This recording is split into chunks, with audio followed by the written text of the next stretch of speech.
जय हिंद दोस्तों। केंद्रीय कर्मचारियों की पेंशन पर बड़ा अपडेट आया है।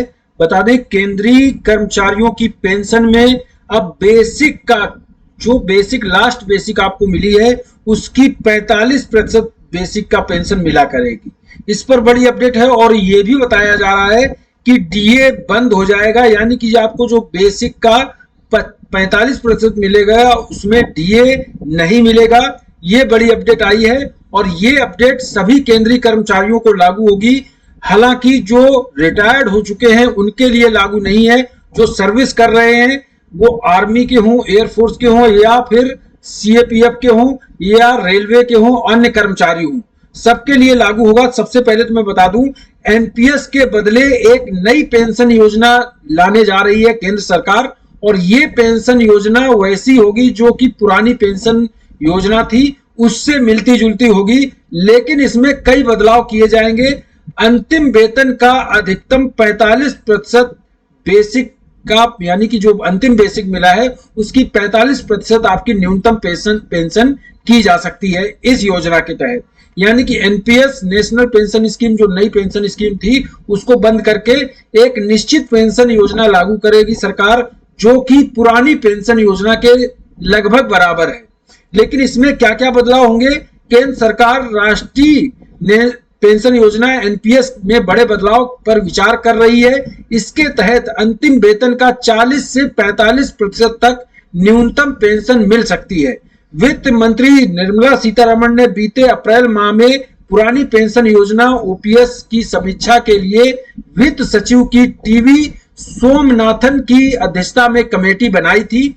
केंद्र ने वर्ष 2004 में ओपीएस को समाप्त कर एनपीएस लागू किया था, इसके तहत पेंशन फंड में कर्मचारी अपनी बेसिक सैलरी का 10% और सरकार को 14% का योगदान देती है। जो नई पेंशन स्कीम है उसमें केंद्रीय कर्मचारियों का बेसिक का 10% होता है और सरकार उसमें 14% ऐड करती है।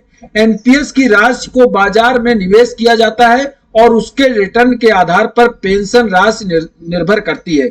वहीं ओपीएस ओल्ड पेंशन स्कीम के तहत न्यूनतम पेंशन अंतिम वेतन का 50% है।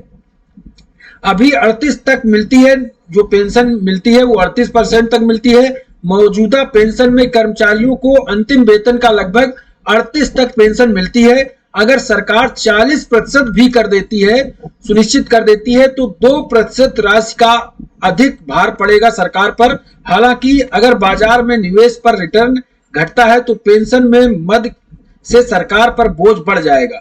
सूत्रों के मुताबिक वित्त मंत्रालय ऐसा रास्ता अपनाना चाहता है जिसके तहत पेंशन का भार सरकार पर कम पड़े, और संभावना है कि सरकार जो पेंशन योजना लाएगी उसे महंगाई भत्ते से नहीं जोड़ा जाएगा, यानी कि महंगाई भत्ता भी नहीं दिया जाएगा उस पेंशन में।